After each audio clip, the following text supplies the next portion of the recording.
Okay. I met Gina when I was a senior in high school, and she was a sophomore, and we started dating in April of 1986.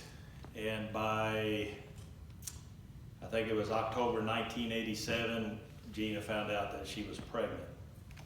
So she spent her whole senior year growing our daughter in her belly, and had to graduate with her belly way out there. And we was hoping and praying that the water didn't break when she went up to get her diploma. But she made it through that, and 2 weeks later, my daughter decided to show up on June 15th, 1988.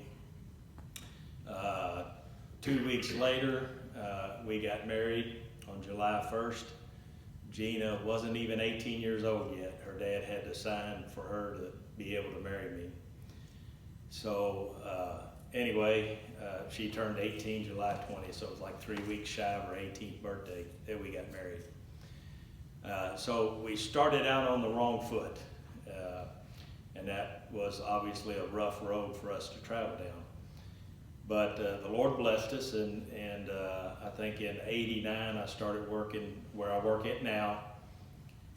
So I had a good job, things were going well, we got a house, seemed to look like everything was going to be okay. But it wasn't 2 years later they laid me off, and so I had to take other jobs making a lot less money, and typically working second and third shift. So the first 2 years were okay. I think we were doing about what every other married couple does, growing your family. And anyway, we were having other kids, had my son Ryan and my other son Matt. And then, so somewhere, probably about 94, 95, we started kind of growing apart because I worked second shift, and so I never saw her except probably on Sundays. So anyway, our marriage began to slowly deteriorate, and probably in about 95, I think we started bar hopping and drinking and doing things that was not good.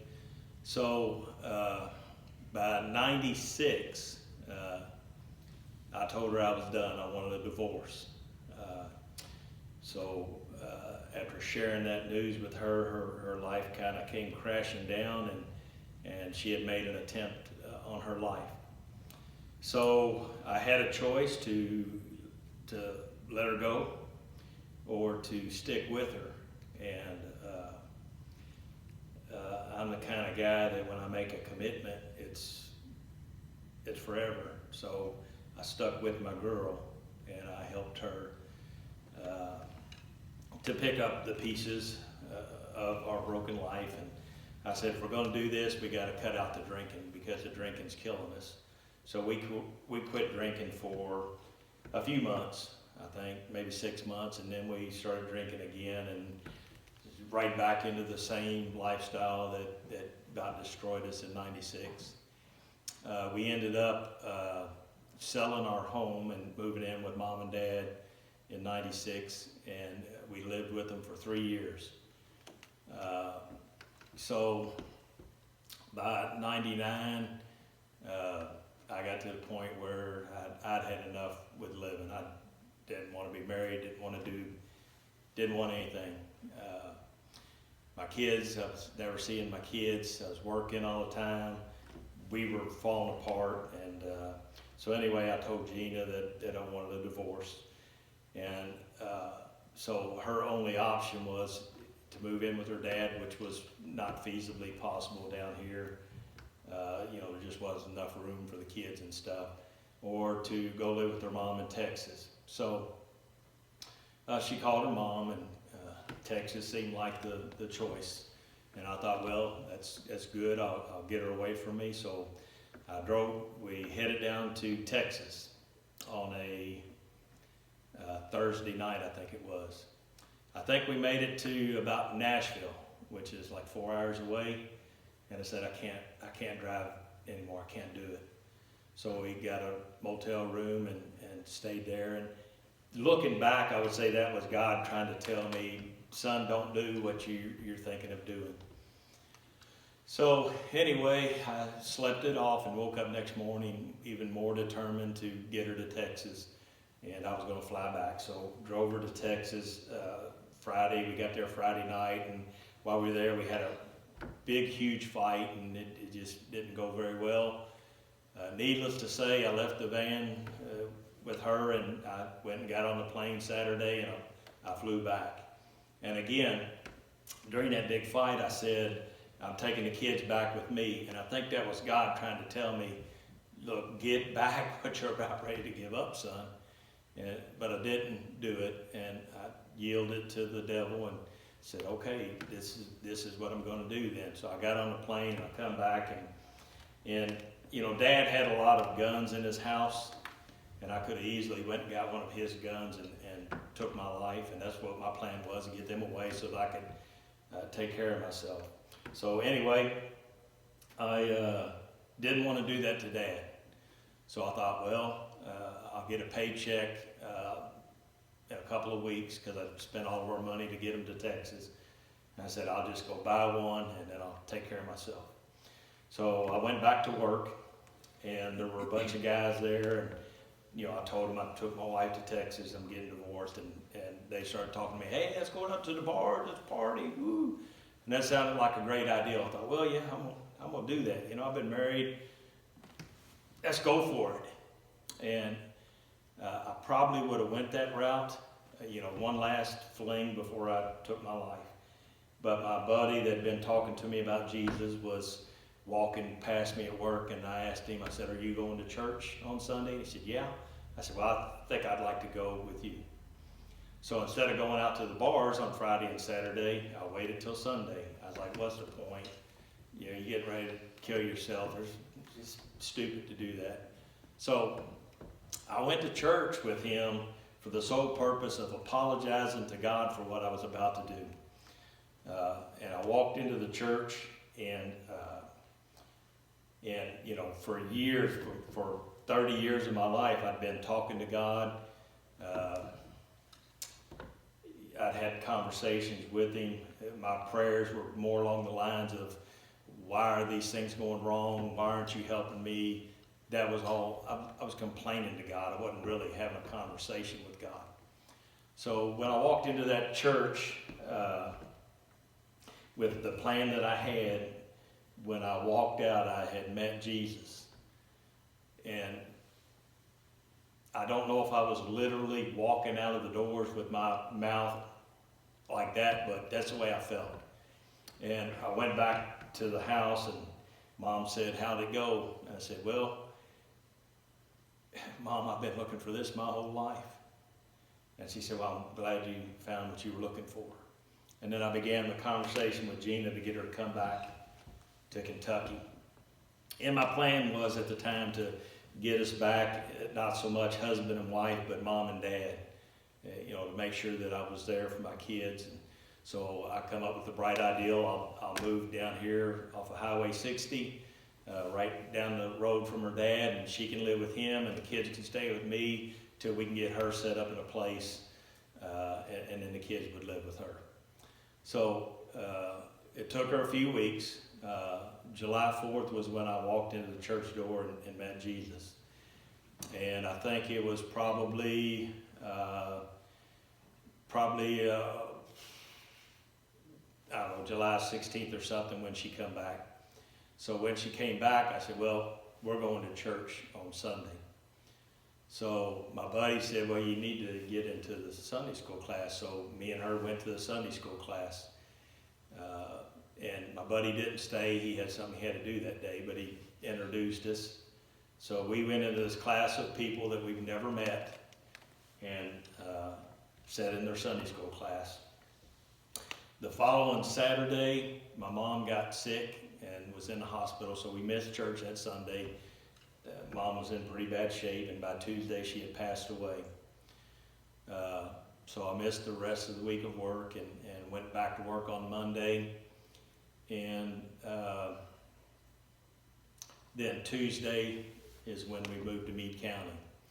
So I thought I was gonna be going in late to work. It ended up, it took all day long, and I ended up missing work. So that was going to be my second suspension. I worked almost 7 years without missing a day for this company. And then with all the problems that we were having, I'd missed 3 days and got a suspension for taking her to Texas. I missed a day from my mom's funeral, missed a day moving to Meade County, and missed another day in there. I think the day that y'all come back. So that gave me my second suspension, which I thought I was gonna get 3 days off from work. So I came back to work Wednesday expecting I'll get my 3-day suspension, Thursday, Friday, Monday. I got a 5-day weekend coming up. They didn't do anything Wednesday. Thursday night, they let me work all day long, and by the end of the shift, they called me up there and said, well, we're gonna terminate you. And they tied in a suspension that I had for cutting my finger, doing exactly what they told me to do. So anyway, that was my 3 suspensions in a 9-month period, so they terminated me. So here I am, having troubles in my marriage, just buried my mom. Now I'm fired from my job, and I live in Meade County, a place that I knew nothing about. So I had to drive 45 minutes to get back to Meade County, sit there and stewed about it the whole way home, walked into the house and flipped on the bedroom light and startled Gina. She said, what's wrong? I said, they just fired me. And I was a little upset. So I'm screaming and hollering, and she said, look, we're doing things God's way now. It's gonna be okay. And I was just physically drained. I said, whatever. So I went to bed. I woke up the next day and I said, okay, God, if we're gonna do this your way, whatever you got for me.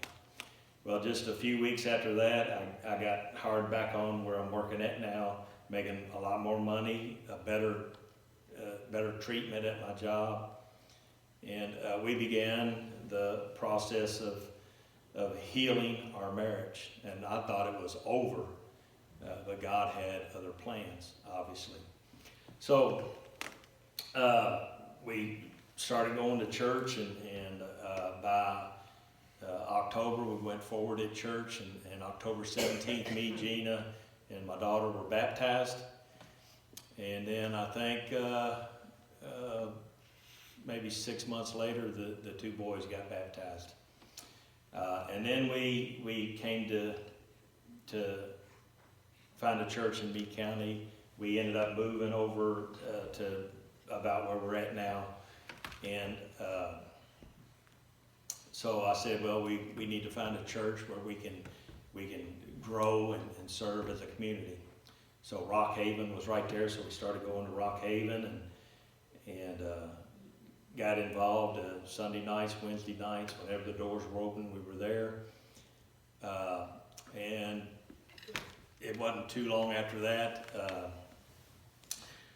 the guy that was the children's minister, he asked if we could help on Sunday nights to teach because they had so many kids that it was too much for them.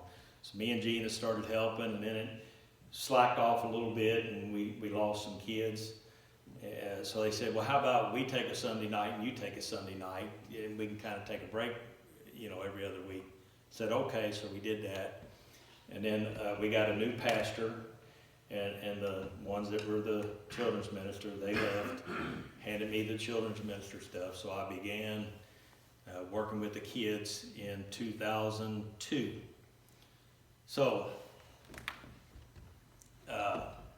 and somewhere about 2002, the Lord started talking to me about preaching. And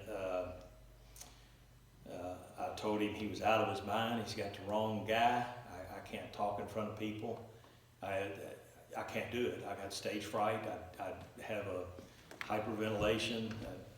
And the Lord said, through all of the scriptures that I read, he kept speaking to me saying, you just do what I asked you to do. So after about a year, I couldn't keep it all inside. I kept it all to myself. So I talked to my buddy CW, and he said, we got to go talk to the pastor. So I went and talked to the pastor, and he said, well, sounds good. We'll give you a Sunday night, and and you can preach your sermon on Sunday night? I said, it's not a Sunday night sermon, it's a Sunday morning sermon. And he said, oh, okay then, we'll give you a Sunday morning. And I had written a skit. And this is the thing that amazes me. I wrote a play to go along with my sermon. And we got up, and I think there was 4 or 5 of us that did a little skit. It didn't take 3 or 4 or 5 minutes. And then I got up and I preached my first sermon. And I thought, okay, I did what you wanted me to do. Now can you please leave me alone, God? And as soon as I got done, the pastor said, well, let it be recorded that Bobby preached his first sermon on this day. And if he continues to do so and show that he's his calling, then we'll license him as a minister 1 year from today. And I'm sitting there going, hold on. Me and God didn't talk about this. All I was doing was preaching the one sermon. I'm done. But he got me out preaching at a few different churches, got me preaching in the jail ministry, and even had me preaching some at Rock Haven on Sunday nights. And a year later, they licensed me as a minister. So I began thinking, where is all this going? Because I don't understand what God's doing. But anyway, our pastor left in August of 2004. I was licensed in 2004, and the pastor left in August. So they said, well, who are we going to get to be the interim pastor? And somebody said, well, we got Jack Simmons, he can do it. And somebody said, well, we got Bobby Moore, he can do it too. And they said, well, how about both of you guys take that role on for us and fill the pulpit? And so we agreed. We agreed to do every other Sunday morning. I would do every Sunday night, and Jack would do every Wednesday night. So, I began that process of learning how to preach, learning how to pastor. And several months into it, I had several people that was ready to say, I don't know what we're searching for a pastor. We've got our pastor. And so my head started swelling, like any young Christian. The Bible says not to let a young person of faith into that kind of position because the devil's going to work at you, and the devil worked at me. But anyway, we ended up calling Brother Happy as our pastor, so I patiently learned from him. And like I've told y'all, I preached my last sermon January 1st, 2006, and began studying something in the scriptures. And then God called me to go on that mission trip in 2008, and I told him no. So because of my disobedience, I'm fairly certain that's the reason why I did not preach till 2013. And then I started preaching again, preaching a few different places, went to a few different churches, and then I ended up here at the end of August of 2016. And then y'all called me to pastor this church. And just like when I preached my first sermon, I thought, well, we'll give this a shot. I don't know where it's going, but we'll see what happens. And I figured I'd probably make it about 6 months, and I'd either be burnt out or y'all fire me because I didn't know what I was doing. But here we are 3 years later, and I guess y'all like me because I'm still here. You haven't gotten rid of me yet. I haven't gotten burned out, although, as I've said before, there's a whole lot of Mondays that I'm overwhelmed, and I feel like I'm way over my head. But the Lord reminds me that it's not me that's doing any of this, it's Him. So He continues to carry me on. And I share my testimony because I know how far gone I was, and I've always said that I had one foot in the fire of hell and the other was on the ledge, and it was very slippery, and I was moments away from spending my eternity in hell. But because somebody was faithful to share the gospel message with me and to say, look, brother, there's a better way. I turned my life over to Jesus. God healed our marriage. He restored a lot of things in our life that was broken. And that can't happen on your own. That can't happen through any kind of earthly measure. It can only happen when you put your trust in Christ and yield your life over to Him.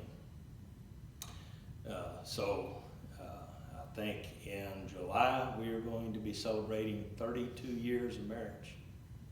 So, I'd probably say about the 8-year mark, our marriage was over.